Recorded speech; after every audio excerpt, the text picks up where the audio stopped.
Welcome to the deep dive.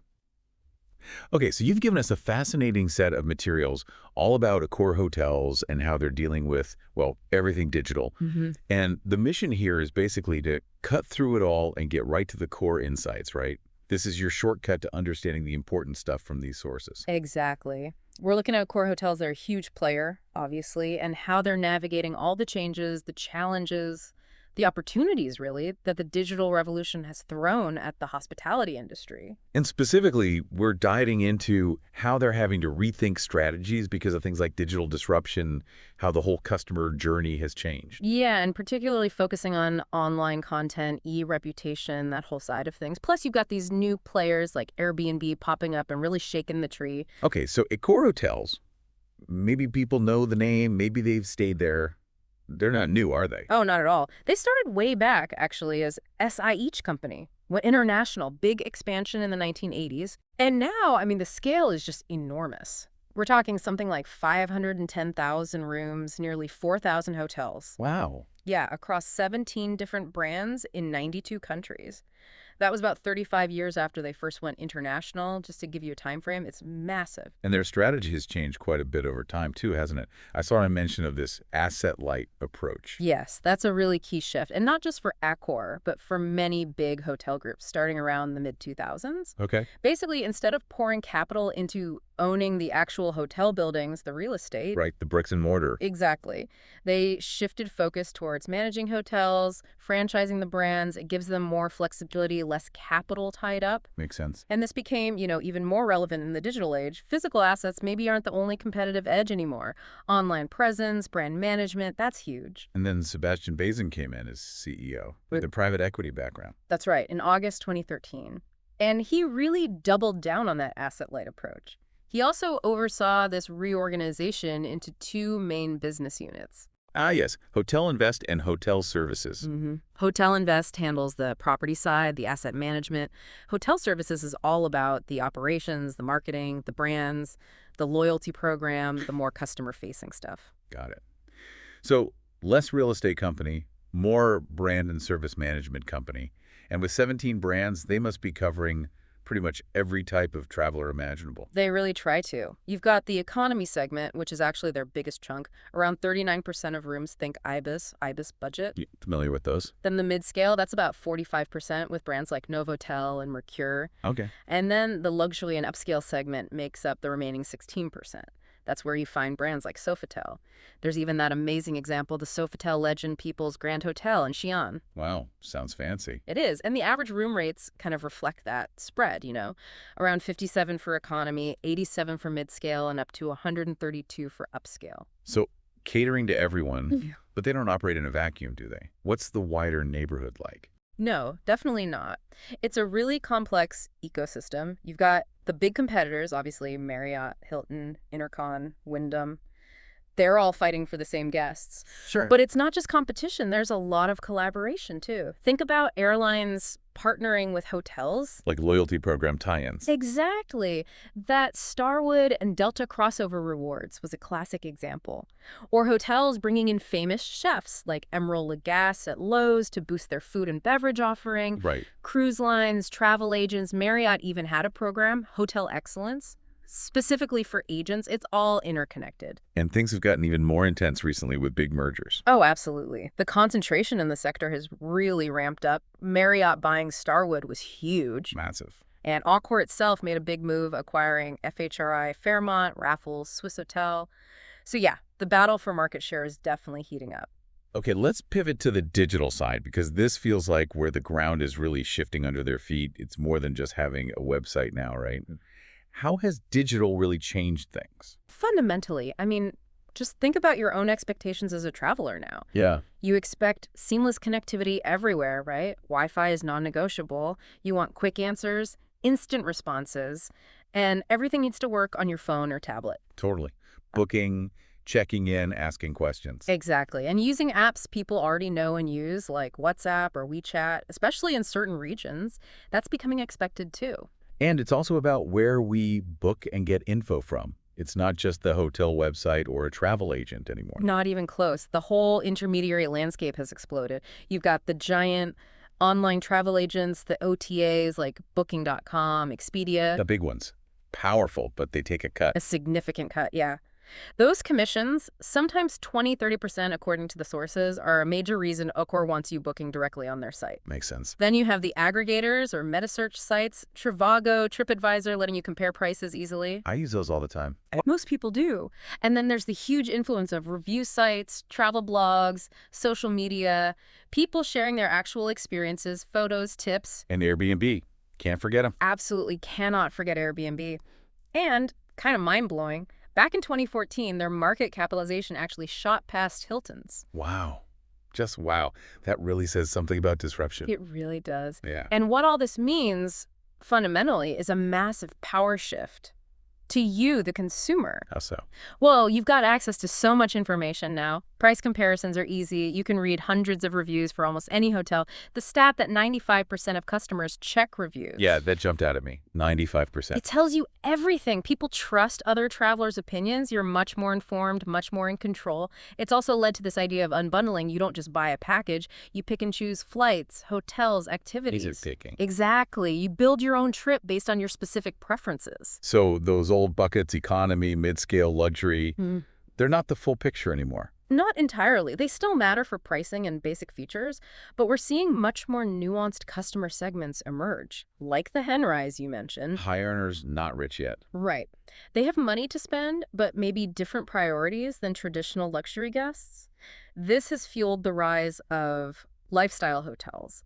Hotels focused on design or wellness or sustainability, catering to specific interests, not just a price point.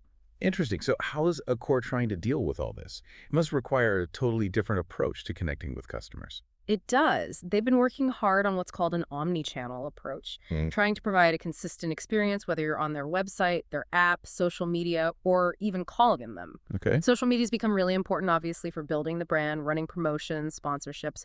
But maybe the biggest strategic pillar is their loyalty program, Le Club AccorHotels. Ah, the loyalty program. Always key. Crucial, because according to CEO Bazin, something like 90% of their loyalty members book directly through Accor's own channels. Oh, wow. So that bypasses the OTAs. Exactly. It cuts out those hefty commissions. And apparently, the cost of acquiring bookings through loyalty members is much lower, given that Booking.com alone was maybe handling 40% of their bookings at one point. Yeah, you can see why driving direct bookings via loyalty is so critical. It's a massive financial incentive. Okay, let's talk more about this online content. Reviews, posts, photos. Yeah. The sheer amount of it is hard to fathom. It's an absolute deluge. I mean, think about smartphone use exploding between 2008 and 2015 from maybe 250 million users to over 2 billion. It's incredible growth. And every minute, the amount of stuff being uploaded to Facebook, tweeted, posted on Instagram, watched on YouTube, it's astronomical. And this content does different jobs, right? It's not all the same. Not at all. Some content just makes you aware, like seeing a cool picture of a place. Other stuff helps you decide, like detailed reviews, maybe testimonials, case studies even. Good. Then there's content that shapes your perception. Authentic guest photos often do that more than glossy marketing shots. And practical stuff too, like travel guides or how-to articles. And it feels like who we trust has changed too. It's less about the official company line. Oh, completely. It's much more about what other people, peers, are saying. That's the power of review sites. Right. Rachel Botsman's work on collaborative consumption talks about this shift, from trusting institutions, big companies, governments, to trusting distributed networks of peers, strangers even. Yeah, it's true. You trust a review from someone you've never met. Exactly. And companies like Yelp built their whole business on that, right? Their revenue growth shows how much people value those crowdsourced opinions. So why do people read reviews? What are they looking for? It's a mix of things. Reducing risk is a big one. Nobody wants a bad hotel stay. Definitely. Comparing options, obviously. Getting ideas for trips. Seeing what influencers or people they trust recommend. Sometimes just discovering new places or brands. And maybe even just feeling part of a community, knowing what others think. Okay, that makes sense. But what about writing them? Why bother taking the time? Good question. Motivations vary there too. Some people are genuinely altruistic. They had a great time and want to help the hotel or other travelers. Good citizens? Yep. Others might be, vengeful. They had a terrible experience and want to warn everyone. Uh-oh. Sometimes it's just acknowledging effort. The staff were great, wanted to give them a shout out. Or the opposite, venting frustration. Right. And for some, it's about contributing, being part of that online community, maybe even building their own online reputation as a savvy traveler. Have you ever left a review after a stay? What made you do it? Good point. Okay, so you've got this tsunami of content washing over the internet constantly. How does a huge company like Accor even start to manage that? Seems impossible. It's a huge challenge, absolutely. This is where social media listening SML comes in. It's evolved massively. How so? Well, think about the old way. Paper feedback cards left in the Oh, room. yeah, I remember those. Mm-hmm. Fill it out, maybe drop it off at the desk. Right. Slow, limited feedback, often received way too late to do anything about a specific issue. Now, digital offers this instant, ongoing feedback loop. Hotels can ask for feedback online, sure, but more powerfully, they can listen to what people are saying unprompted, across hundreds of websites, in real time. Listening in. So, like those examples in the sources, Nestle, Intel, Gatorade setting up war rooms. Is that what hotels do? Some might, especially larger chains or at a corporate level. Those centralized mission control setups can be really effective for monitoring brand sentiment globally. Okay. But it doesn't have to be that complex. Hotels can start with basics like setting up Google alerts for their name, actively monitoring key social media sites and review platforms like TripAdvisor and Booking.com. Manually checking things. Yeah, or they can use specialized tools. There are external companies like TrustYou or Local Measure mentioned in the material that provide sophisticated platforms to aggregate reviews, analyze sentiment, even help craft responses. They handle the heavy lifting. Right, using technology to manage the scale. Now, you mentioned the hotel's own content versus what guests create. Big difference in how they land, right? Huge difference. The hotel's official content website descriptions, official photos, that's primarily content to educate and content to convert.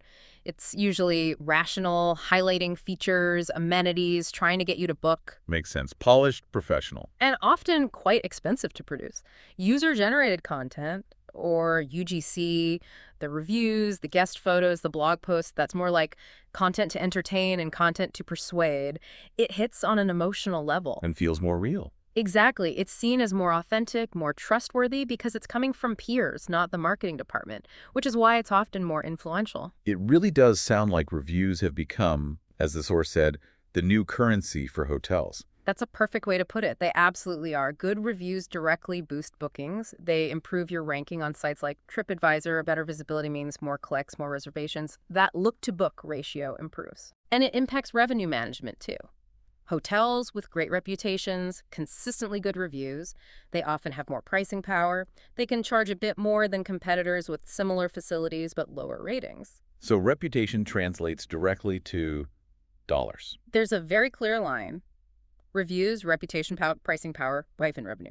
Plus, reviews are gold mines for feedback on the guest experience, what's working, what isn't. A direct line to the customer. Yep. And they create opportunities to interact, especially with negative reviews. Responding well shows you care.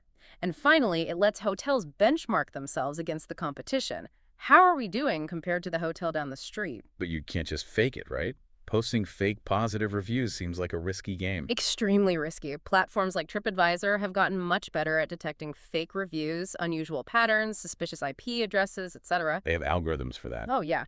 And the penalties can be severe, getting flagged, rankings plummeting. It destroys credibility. And funnily enough, a profile with only perfect 5-star reviews can actually look suspicious too. Really? Why is that? Because nobody's perfect. Seeing how a hotel handles criticism, how they recover from a mistake that can actually build more trust than pretending problems never happen, authenticity is key. That's a great point. Okay, this brings us neatly to Accor 2.0, Olivier Arnaud's challenge. It sounds like he was facing a pretty massive task, trying to figure out Accor's path forward digitally. Monumental is probably the right word. He needed to craft a plan that wasn't just a quick fix, but something sustainable for this huge, complex organization navigating this completely new digital world. And he was wrestling with some big questions. Several key areas, yeah. First, just really understanding all this online content. What types matter in the hotel world? Why do people post them? How does this content actually guide a customer through their journey, from dreaming about a trip to booking it, experiencing it, and sharing afterwards? Mapping the content to the journey. Exactly. Second, how could Accor use this content better? How do you collect feedback effectively before, during, after a stay? Are those old paper cards still relevant? Good question. How do you encourage guests to share more? And crucially, how do you leverage all that positive UGC to drive people to book directly on Accor.com and avoid those big OTA commissions? That commission issue again. Mm-hmm. It's clearly a major pain point. Yeah. Losing 20–30%, ouch. It adds up incredibly quickly across thousands of hotels. Then third, how should Accor curate all this information swirling around, manage it, filter it? The idea of using location-based tech to monitor social media in specific areas came up. Interesting. Where should they push out their own curated content? When? To influence which part of the customer journey? Lots to figure out there. And finally, maybe the biggest piece, how do you actually embed all this into the organization? Make online reputation and content part of Accor's DNA? Right, not just a marketing task. Exactly. Should social media listening be centralized, like one of those war rooms? Or should it be decentralized, managed more locally at the hotel or regional level? Pros and cons to both, I imagine. Definitely. And how do you get everyone, from front desk staff to general managers to corporate executives, to actually care about online reputation and factor it into their daily work? What are the incentives? Yeah, that's the organizational change piece, which is always the hardest. It's not just tech, it's culture. And the sources mention Accor's two divisions, Hotel Invest and Hotel Services. Right. And any strategy has to bridge that gap. Hotel Invest handles the assets, Hotel Services handles the operations and guest experience.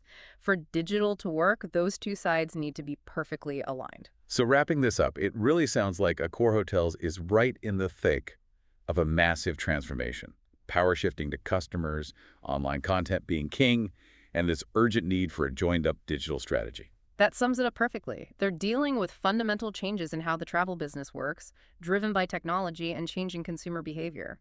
And those questions Arnaud is asking, they really highlight just how complex it is for a big, established company like Accor to adapt.